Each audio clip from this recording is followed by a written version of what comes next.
Anda akan bangkrut. Jangan khawatir bangkrut, jangan khawatir tidak dikasih rezeki, jangan khawatir untuk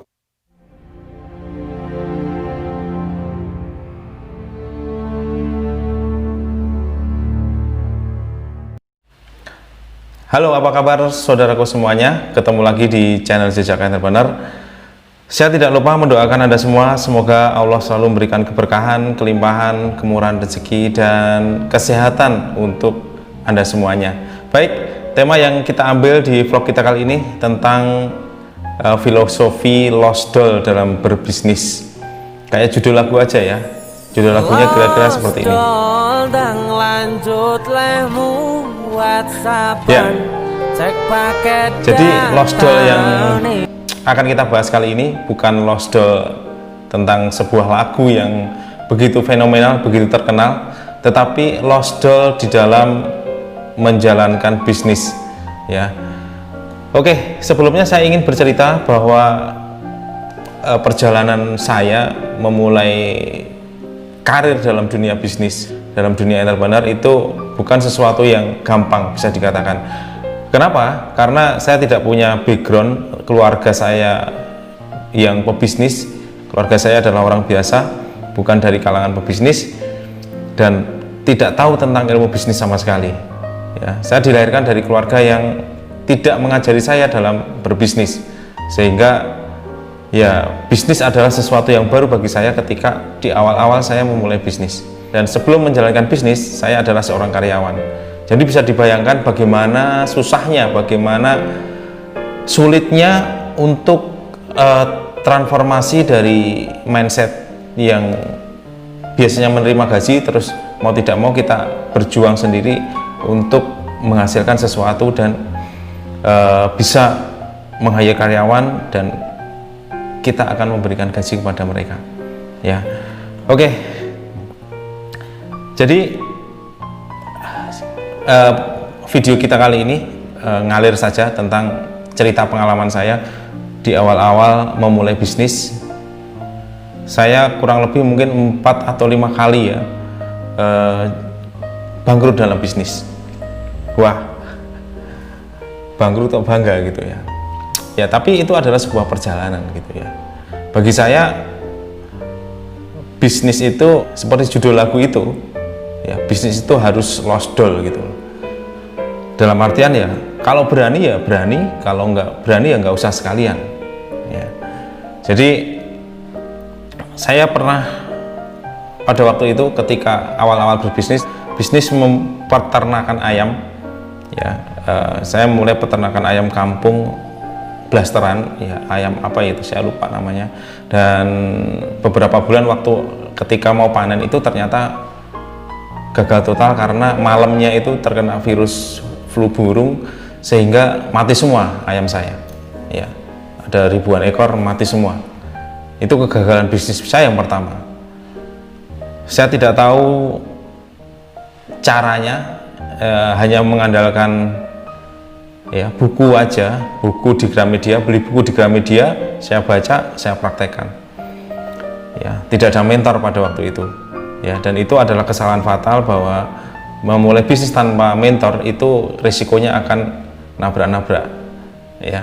Dan saya membuktikan bahwa di bisnis saya yang pertama saya langsung bangkrut ya.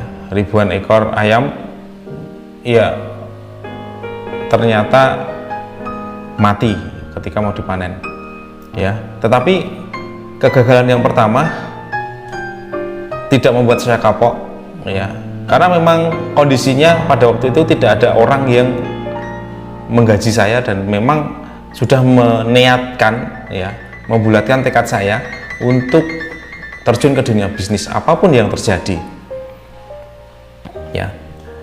Akhirnya dimulailah bisnis yang kedua. Bisnis yang kedua ini agak sedikit berbeda dengan bisnis yang pertama, yaitu jual beli sepeda motor. Ya, bisa dikatakan dealer sepeda motor bekas ya.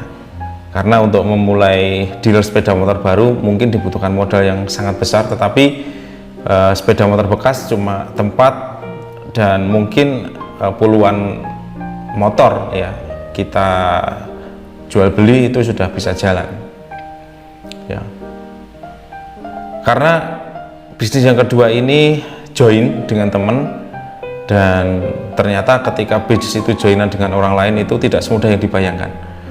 Bisnis yang kedua ada masalah dengan partner, sehingga akhirnya saya mundur dan hancurlah bisnis yang kedua. Ya, itu menjadi cerita kebangkrutan bisnis saya yang kedua.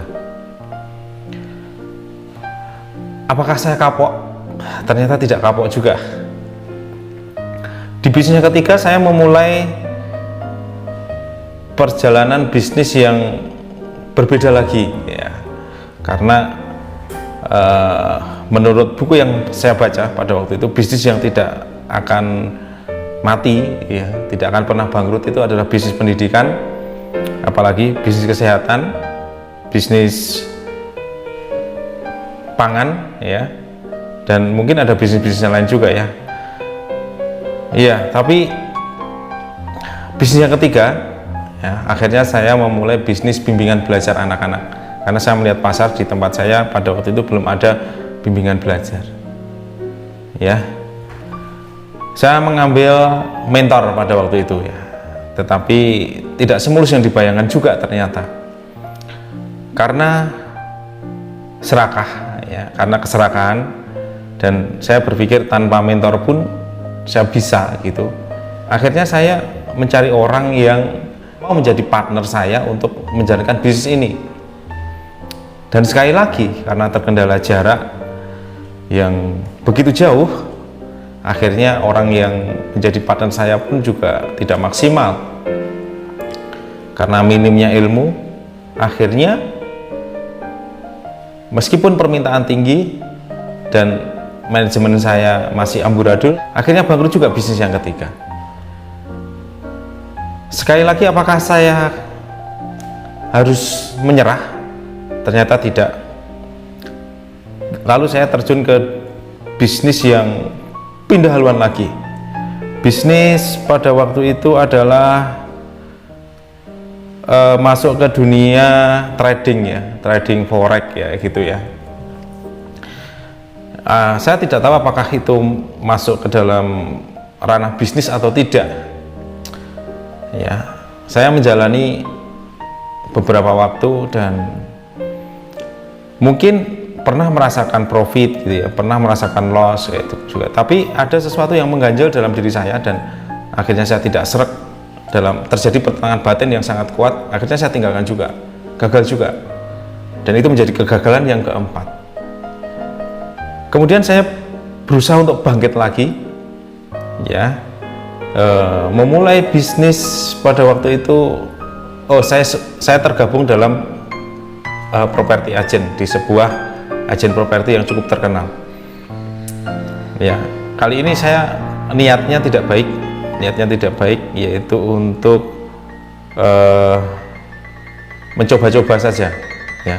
Jadi sesuatu yang diniati dengan tidak serius akhirnya juga berhenti di tengah jalan, artinya tidak menghasilkan sesuatu yang optimal ya. Ketika waktu itu saya disuruh mencari lahan-lahan yang prospek untuk dijual, untuk ditawarkan atau untuk menjadi listing bagi property agent, ternyata saya nggak kuat ya. Setiap hari harus keliling, harus membuat laporan dan sebagainya. Akhirnya gagal juga. Itu menjadi kegagalan yang berapa tadi? Yang kelima ya. Tapi saya terus tidak menyerah. Bisnis yang keenam, saya punya bisnis semacam fried chicken gerobakan pada waktu itu. Saya masih ingat ya. Saya ngambil franchise ilmunya, tetapi sekali lagi karena tidak komitmen, akhirnya saya jalankan sendiri, dan waktu itu tidak ada support dari pihak yang memfranchise-kan, sehingga saya jalan sendiri.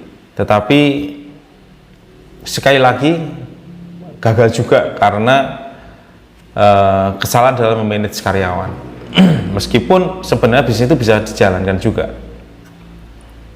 Dan bisnis yang terakhir yang berhasil ya, baru saya memulai bisnis di bidang counter handphone, jual beli handphone pada waktu itu, jualan aksesoris, pulsa, servis handphone dan sebagainya. Itu menjadi bisnis yang sudah berjalan, bisnis saya pertama yang berjalan, dan sampai sekarang sudah mungkin 10 tahunan, 11 tahun berjalan sampai sekarang. Ada beberapa karyawan, saya mulai belajar memperbaiki kesalahan-kesalahan dan itu berhasil. Dan pertanyaannya, apakah bisnisnya saat ini, apakah itu saja? Saya mau mulai beberapa bisnis di bidang barbershop, bidang, ada juga lembaga pendidikan dan keterampilan yang melatih pemuda-pemuda untuk magang dan kerja ke Jepang, ya, pelatihan bahasa dan skill gitu, ya. Dan mungkin juga saya tetap tidak kapok untuk mencoba hal-hal yang baru atau memulai bisnis yang baru, tetapi lebih terukur, lebih tersistem, ya, lebih berhati-hati, lebih manajemennya lebih ketat, ya. Dan sekali lagi bahwa ya bisnis itu selalu ada risiko, ya. Kalau risikonya nggak rugi, ya risikonya untung, ya. Tetapi akan lebih rugi lagi ketika tidak mulai segera bisnis, ya. Jadi itulah filosofi Losdal bagi saya. Artinya ya bisnis itu kapoknya kapok Lombok gitu, ya. Jadi meskipun gagal berkali-kali, maka saya tidak bosan untuk tetap berbisnis, karena ya mungkin itu adalah jalan yang diberikan Tuhan untuk, ya, menjemput rezeki, menjemput keberkahan, insya Allah, ya. Karena ketika sudah meniatkan diri untuk tidak mau di bawah tekanan orang lain, tidak mau ada target dari orang lain, tidak mau diatur oleh orang lain, ya konsekuensinya saya harus memulai bisnis, ya. Dan seorang pebisnis Losdal saja, tidak usah ragu-ragu, jangan khawatir Anda akan bangkrut, jangan khawatir nantinya bagaimana, tetapi jalani saja, nikmati, dan Tuhan tidak akan pernah menyia-nyiakan hambanya yang mau berpikir. Tuhan juga menjamin rezeki makhluknya yang mau berusaha, ya, yang mau berusaha dan mau berpikir. Jadi menjadi seorang entrepreneur itu harus Losdal. Kalau berani ya berani, kalau enggak usah sekalian. Oke. Itu tadi ngobrol santai kita tentang sharing pengalaman saya tentang jatuh bangun memulai bisnis. Itu adalah hal yang biasa, bangkrut itu adalah hal yang biasa, tetapi jangan bangkrut terus. Harus ada titik di mana Anda berhasil dalam sebuah bidang, dan itu akan menjadikan jalan rezeki bagi Anda, bagi keluarga Anda, dan mungkin jalan rezeki bagi orang-orang yang di bawah Anda dan keluarganya. Demikian sharing santai kali ini, semoga memberikan sebuah motivasi dan inspirasi tersendiri bagi Anda. Sampai ketemu lagi di vlog-vlog berikutnya. Salam bangkit dan bermartabat.